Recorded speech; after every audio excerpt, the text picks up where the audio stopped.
We are about to discuss comparative advantages and disadvantages of markets and governments as mechanisms of resource allocation. As we've just noted, markets are based on private decision-making and private ownership. Governments are public agencies, and they move resources about economies by commands, by orders, by fiat. So to what extent markets are superior or inferior to governments in this capacity as mechanisms of resource allocation? To answer this question, of course, we have to be guided by efficiency. Remember, economics is a science about wealth of nations, and wealth of nations depends on how efficiently they put in use the available resources. Before we do these comparisons, it's important for us to agree how we will be measuring efficiency of resource allocation. This is a very serious and controversial question. If we measure resource allocation from the perspective of a single individual, this is a fairly simple task. After all, we believe that individuals are rational, and that often means that they know what they want, what they like, and what they don't like. Put slightly differently and a bit more technically, individuals have preferences. And it's common for economists to describe such preferences by utility functions, which assigns a number, a value to every option available to the individual. And the greater is this value, the more preferable a particular option is. And therefore, individual choice can be therefore described, if you will, modeled as the maximization of a utility function. So far, so good. But societies are populated not by one individual, but by many, by actually very many. And then the question is, of course, that would be an appropriate slide here. And then the question is, of course, how you measure efficiency in the presence of many decision makers, in the presence of many agents that perhaps have different views of what is good, what is not, what is efficient, and what is not, and so forth. A general and powerful answer to this question was given by a renowned economist and sociologist by the name of Alfredo Pareto. Pareto introduced the concept of what is now known as Pareto dominance and Pareto optimality. Suppose you have two options and several individuals which compare these options. If some individuals think that option A is better than option B, and none believes that option B is better than option A, then we would say that option B is Pareto preferred to option B, because it's preferred by some people and none opposes that, so other people are perhaps indifferent between these two options. Quite obviously, if all people agree that A is better than B, then of course it's even more, so to say, Pareto superior to option B. And therefore, an efficient outcome, an efficient version of resource allocation would be the one which is Pareto optimal. Pareto optimal is an option or a resource allocation such that there is no other way to reallocate resources that would entail in an allocation that would be Pareto superior, Pareto preferable to the given one. So to conclude, we would say that resource allocation is optimal, not just from an individual point of view, but from the social point of view, if it is Pareto optimal. And now very big, very important question. Suppose you have a market economy. Suppose this is an uncontrolled, unregulated market economy, completely freewheeling, what they call laissez-faire market economy. And in this economy, you have a community of individuals, and every individual makes individual choices, and these choices are optimal for this individual. But no one is concerned, and for that matter, in charge for social optimality. Can we expect that such combination of individual choices will be socially optimal, will be Pareto optimal? And against all the odds, the answer in some circumstances is yes. And this answer is given by the famous first theorem of welfare economics. This is a more rigorous formulation, essentially, of the metaphor of the invisible hand, introduced first by Adam Smith, who was amazed by reflecting upon what by reflecting upon what many people took for granted, that is, that market forces are able to maintain harmony in societies and economies when no one is in charge in allocating resources across the economy, across society. All decisions are individual, all decisions are private.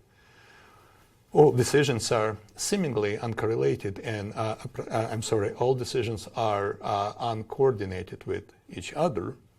And nonetheless, you have an outcome which is not just an equilibrium, but apparently a very efficient equilibrium, which entails the best possible use of the resources available to the society. And this is precisely what the first theorem of welfare economics says. It's all about. It states that market equilibria are Pareto efficient. Market equilibria, which are outcomes of individual self-seeking behavior, in fact entail efficient allocation of resources in the economy, in society. However, this great result is contingent on some requirements, on some conditions. It's not true universally. And perhaps the most essential of these conditions is that all transactions in an economy, for the first theorem to hold, have to be supported by competitive markets. In other words, whatever people do in this economy should involve competitive markets. And for every commodity, for every transaction, for every interaction, there should be a competitive market at hand. And of course, we all know that this is not the case in our life, so this is an exaggeration. In real life, markets are either not competitive or, worse yet, they simply do not exist.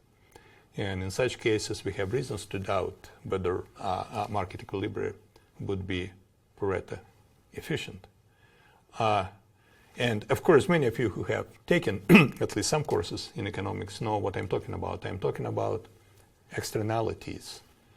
Externalities occur every time when interactions between economic agents are not supported by markets.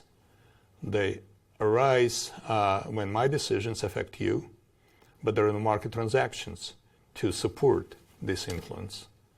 And the way my decisions affect you could be beneficial for you or could be harmful for you. In the first case, not only I myself benefit from my decisions, which is arguably my main rationale to take these decisions, but you too. But unless I'm a very pro-social person, a very altruistic person, I don't care about your benefiting from my decision. I'm concerned with my own gains. Or, perhaps worse yet, my decisions affect you in a negative way. You incur losses as a result of my actions. But again, this is someone else's losses. And as a result, I do not take these losses into account when I make my own decisions. Externalities about us abound. Environmental degradation is perhaps the best known kind of externalities. If several people, for example, several fishery companies use the same stock of fish, they certainly they certainly influence each other and influence each other in a negative way. And this is what is known, as you might have heard, as the tragedy of the commons. When I use my car to drive across a city amid a rush hour, then of course I create externalities because the presence of my car contributes to traffic jams. You can continue these examples on and on. One common feature of externalities is that if externalities remain uncontrolled, unregulated, uncoordinated, such externalities cause efficiency losses. Why is this the case? Think about that. If decisions are entirely private, and at the same time, if consequences of these decisions do not affect anyone but the decision maker, then these decisions are almost by default optimal. Because the person who takes these decisions includes in his calculations, implicit or explicit, all of the gains and all of the costs. He is the only one who benefits from the gains. He is the only one who accrues the costs, and therefore he maximizes his net results. And as I said, as a result, decisions are optimal. Now, if at least a portion of the gains is felt not only by the decision maker, but by someone else, or if at least a portion of the costs, or maybe entire costs, are borne not by the decision maker, but by someone else, then social optimality, social rationality becomes separated, divorced from the private one. There is a wedge between what is good for the society and what is good for an individual, because individual in her calculations does not take in full account all of the costs and all of the benefits. Have a look at this picture on the right hand side of the slide. This is an example of an externality. Along the horizontal axis, we measure the scope of a certain activity, or I should say the scale of a certain activity, for simplicity's sake, a volume of production of a certain good. Along the vertical axis, let's measure costs and benefits. The top curve shows the top curve shows the benefits as a function of the volume. And for simplicity's sake, let's assume that these benefits are captured entirely by the decision maker, say by a producer that runs this business. The producer bears only a portion of these total costs, and the rest of this total costs is borne by someone else, by the victims of externality.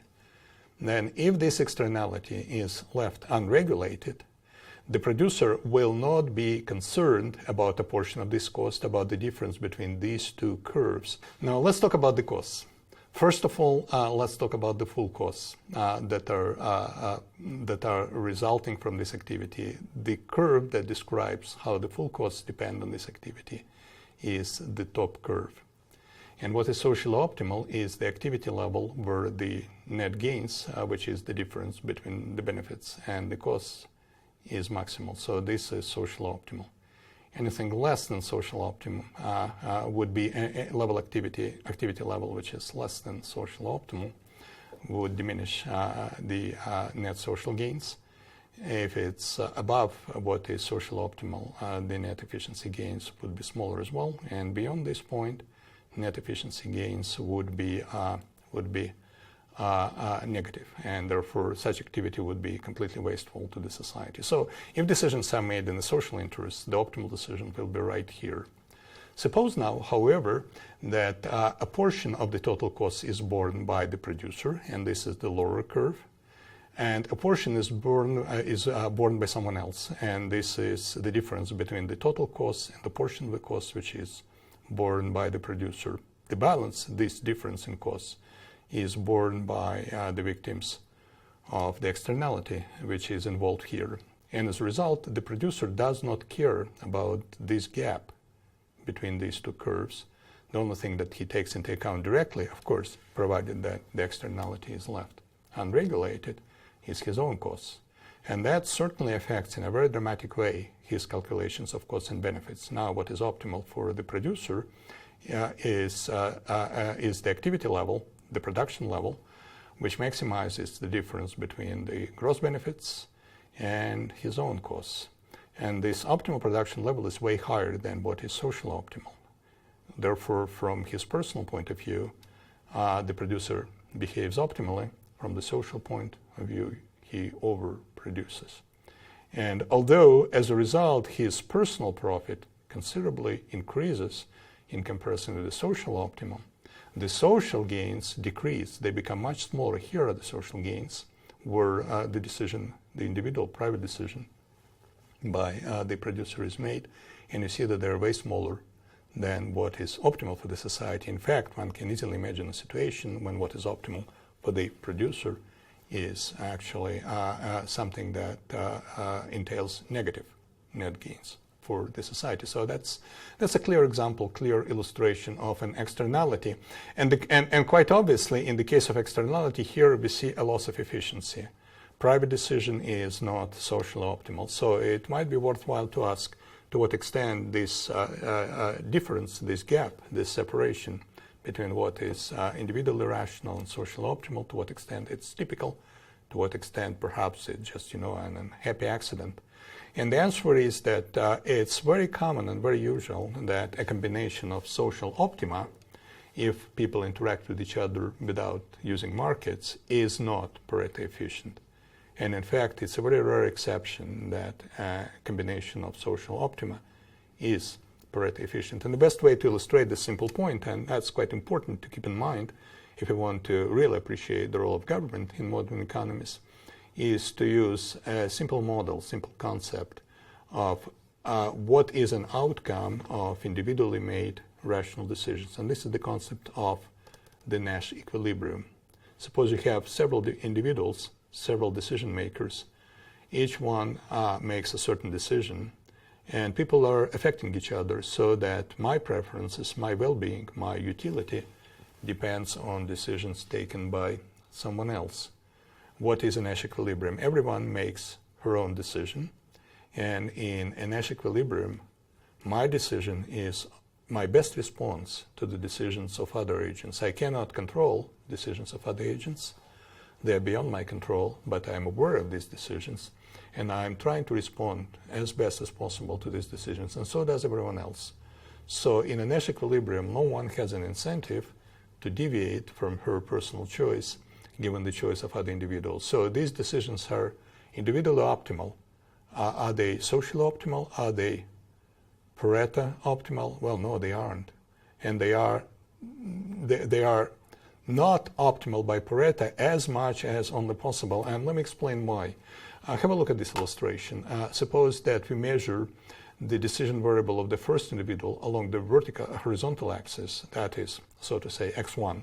Suppose we measure the decision of the second variable individual along the vertical variable, and this is, so to say, x2.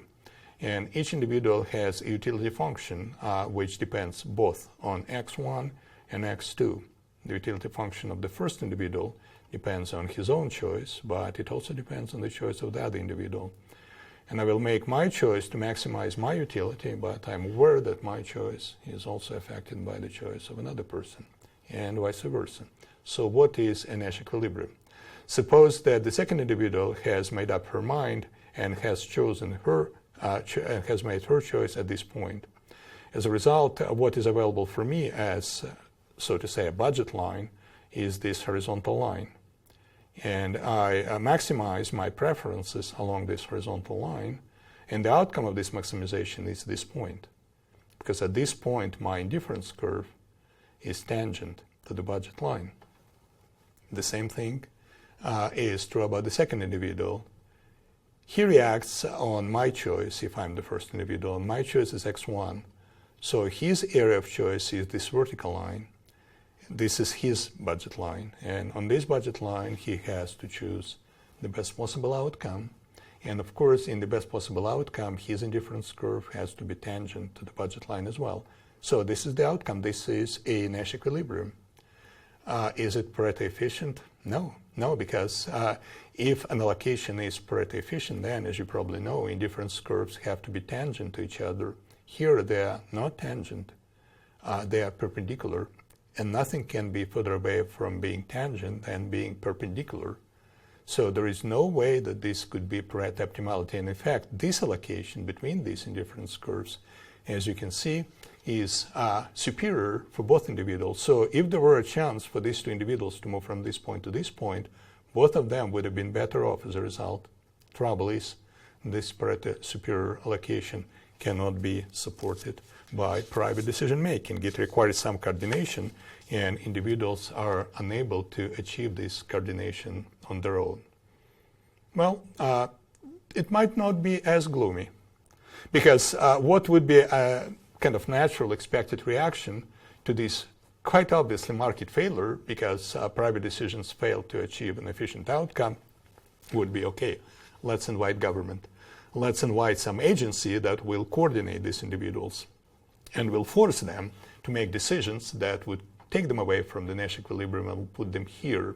And as a result, both of them will be better off, and they will be applauding such an agency and will be grateful to it for helping them to resolve this coordination problem. But there might be private alternatives. So do not rush to invite governments, because governments can cause considerable damage to the economy, as people who are suspect of government often say. Is there a chance to achieve a private resolution of this market failure. And according to Ronald Coase, there is such a possibility. Ronald Coase, of course, is a renowned American economist, just recently passed away in a very advanced age, who made himself famous, among other things, by spelling out the so-called Coase theorem. The amazing thing about the Coase theorem is that this is perhaps the most popular concept of modern economics, and not just economics, but a number of adjacent social sciences. If you Google Coase theorem, then you'll probably realize that it's the most popular hashtag in all the vocabulary of economists. And at the same time, the Coase theorem is actually a very simple statement. It's almost trivial. And it says that rational individuals, through negotiations, will always be able, this is missed on the slide unfortunately, to make the best use of available resources, i.e. to reach Pareto optimality. Coase theory places hope on negotiations. We've reached a private solution. Let's get back to this picture. And we realize that this private solution is not the best thing that we can do. Individually, unilaterally, we cannot improve this solution. It requires a collective action. By agreement, by collective action, both of us conclude that the first agent, in fact, has to make his choice not at this point, but at this point. And the second agent has to reciprocate and make his choice not at this point, but at this point. And as a result, both of them will be better off. This is a private solution. This is a private solution because individuals reach this improvement upon themselves. No one forces them, no one helps them. It's because they're rational decision making. Again, the Coase theorem, perhaps it's powerful and so influential because it extends the idea of rationality from individuals to groups, to collectives. If not just individuals, but groups can be collective, if they can be reasonable, if they can be trustworthy, if they can communicate, negotiate, and can stick to agreements that they have reached, then you don't need a government because individuals, through these private solutions, can reach Pareto optimality. Of course, it doesn't happen all the time, and sadly, it doesn't happen most of the time. Why? Because there is one important qualification for the Coase theorem, and this one is that transaction costs, in other words, the cost involved to negotiate an agreement, to enforce this agreement, to make sure that no one shirks from the obligation that this person has taken upon himself, that these transaction costs are reasonable, they are not too high. In fact, oftentimes, the cost of negotiating, finding an agreement, and implementing, enforcing this agreement could be very high, could be, in fact, prohibitively high. And in this case, the Coase theorem offers no remedy. And indeed, transaction costs could be very high, especially when the number of involved individuals is high. Imagine a situation when there are simply 2, 3, maybe a handful of people that are involved in a potential market failure. They know each other, they trust each other, they can argue with each other, they talk to each other a little bit, and they come to an agreement. In this case, yes. The Coase theorem reigns supreme. There is no need to be involved in what happens among these people. However, imagine that there are 1,000 of people, there are 10,000 of people, there are millions of people that have to agree to act collectively and to reach an outcome which is provided for by the Coase theorem. It's quite obvious that this negotiation is very likely to fail. And as a result, transaction costs are very high and private solutions are simply impossible. Let's talk a little bit later about what are the failures of these collective actions, especially if the number of people is large, as is commonly the case in modern societies and modern economies.